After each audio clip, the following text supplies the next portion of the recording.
With the rules of the Tournament of Power finally being put into place, there's a lot of questions circulating amongst Dragon Ball fans. And one of them is, how can Master Roshi, along with all of the other fighters in this tournament, dominate? Well, I'm here to tell you today, so let's get started with Master Roshi. So, let's start off with Hypnosis, a forgotten technique that Master Roshi used in the 22nd Tenkaichi Budokai against Man-Wolf would be his Hypnosis technique.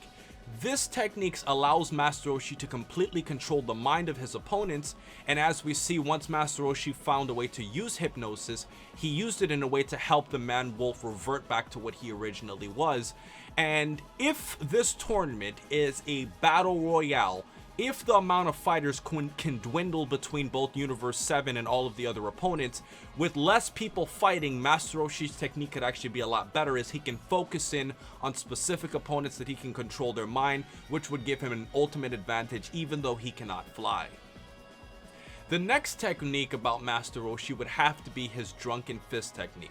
Now, this was used against Goku in the 21st Tenkaichi Budokai, and Master Roshi, obviously using a technique of making himself appear as if he's drunk and walking in awkwardly positions, he used that as an advantage to throw Goku off in the fight and actually gained that advantage on using that against him.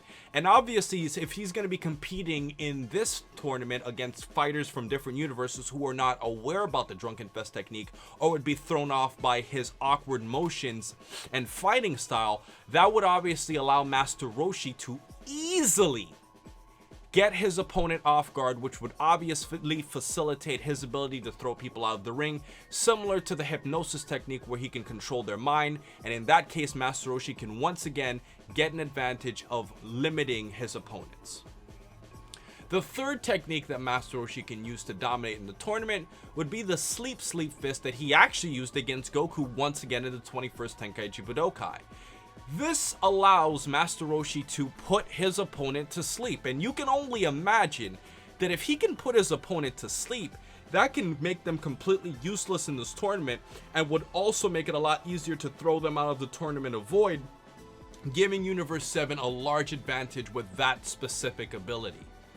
Now, the next technique that Master Roshi can use is the Bankoku Bikuru Sho, which is often referred to as the Thunder Shock Surprise.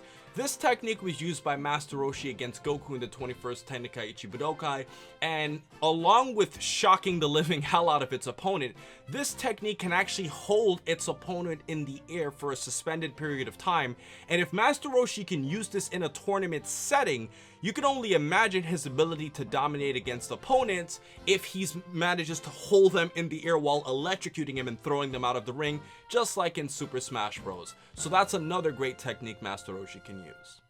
And last, but definitely not least, we have the Evil Containment Wave. Now, I understand most of you would probably be thinking, well, Quaman, well, that's not really a technique Master Roshi can utilize, as he would require a jar or a rice cooker, and that's really for sealing demons and it could possibly kill him.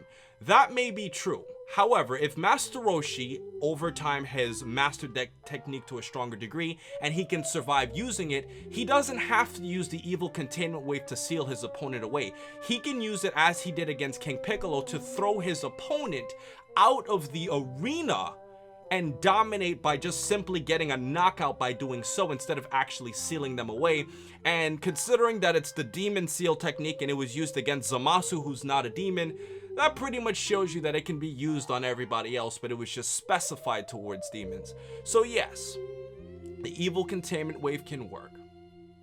So guys, that has been my video for today. Overall, I had some fun looking at some of Master Roshi's techniques that he's used throughout the Dragon Ball series, and honestly, I think it would be really interesting to see Master Roshi as a character who does not fly in this tournament and using his experience, his wit, and all of these cool techniques that I've explained before to dominate against all of these different fighters from different universes. And if power and speed were not a constant, Master Roshi would definitely be at the top of the pecking order. But unfortunately, I'm going to be starting off with the weaker characters and moving all the way up to the stronger characters. So I hope you guys enjoy, and please remember to rate, comment, and subscribe. And remember, as I always say, to have a great day, guys, and let me know some other ways you think Master Roshi can dominate.